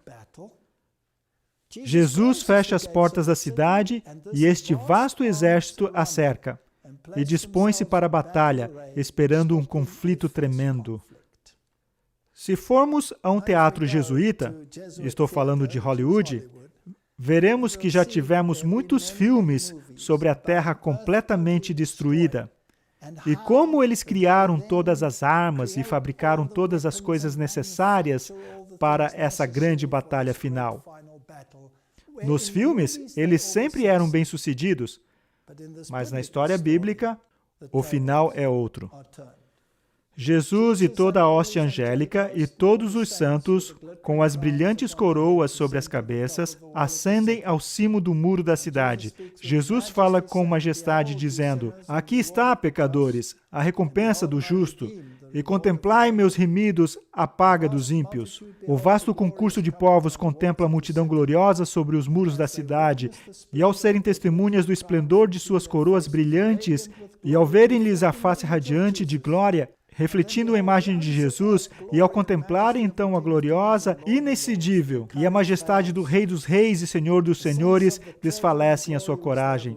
Assalta-os uma intuição do tesouro e glória que perderam, e compenetram-se de que o salário do pecado é a morte. Eles veem a multidão santa e feliz que desprezaram, revestida de glória, honra, imortalidade e vida eterna, ao mesmo tempo em que estão fora da cidade com todas as coisas abjetáveis e abomináveis.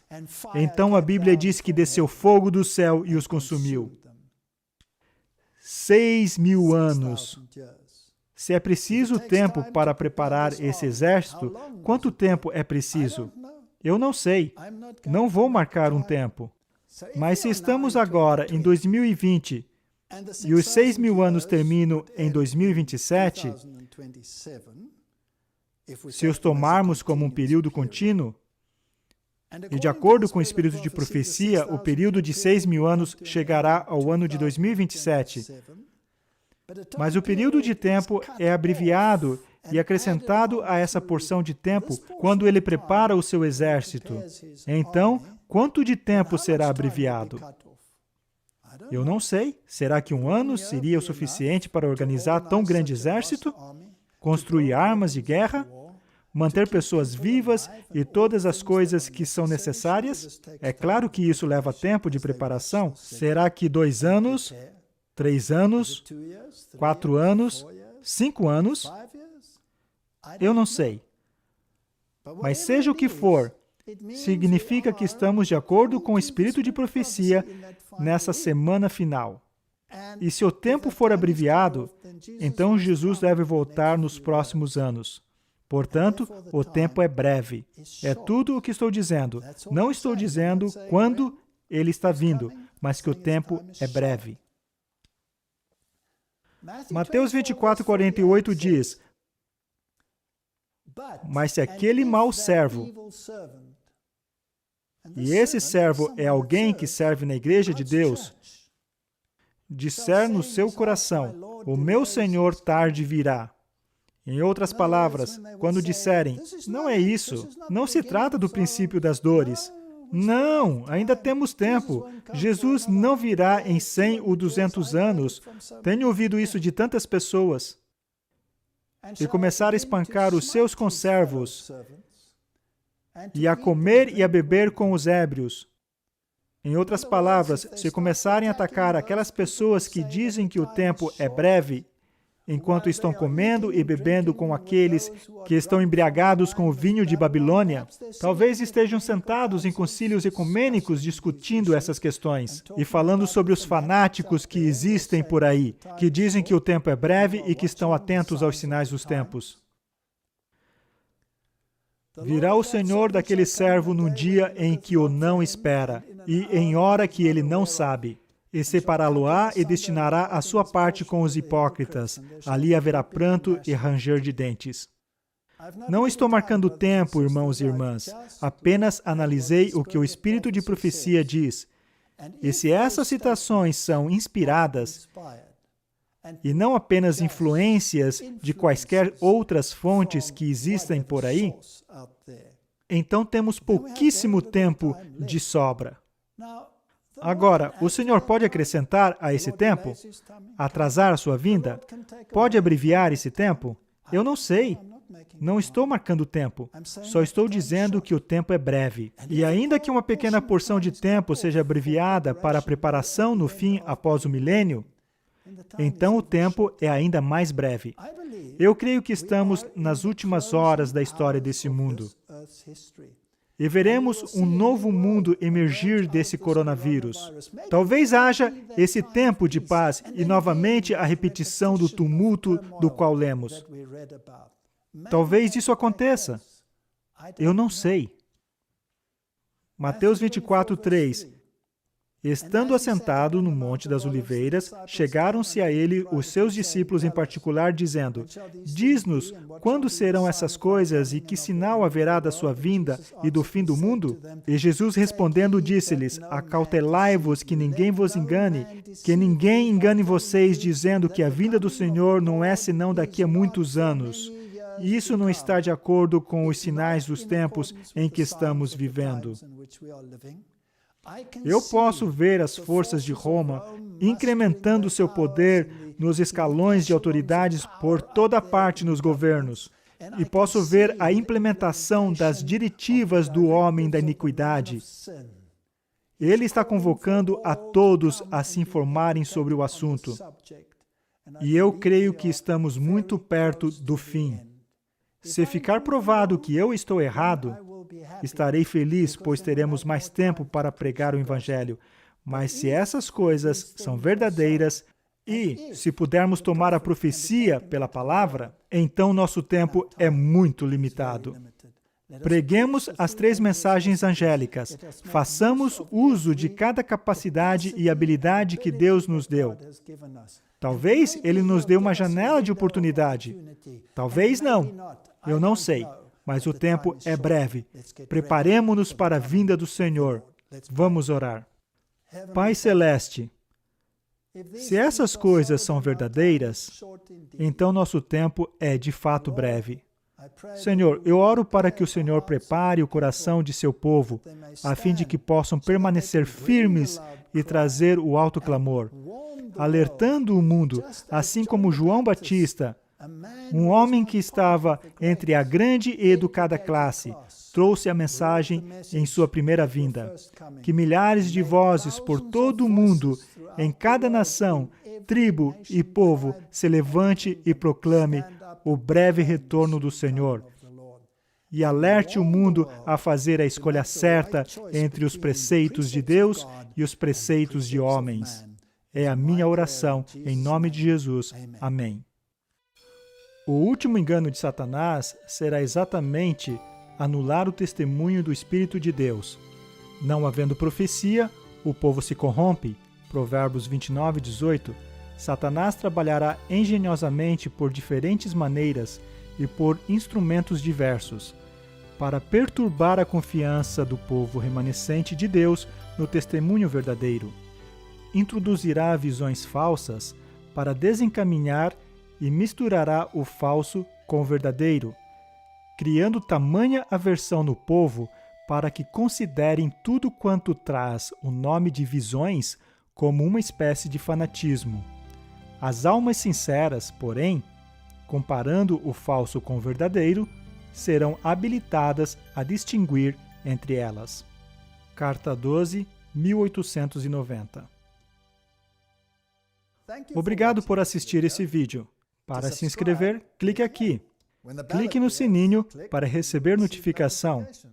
Para ver o próximo vídeo, clique aqui. Muito obrigado e até a próxima.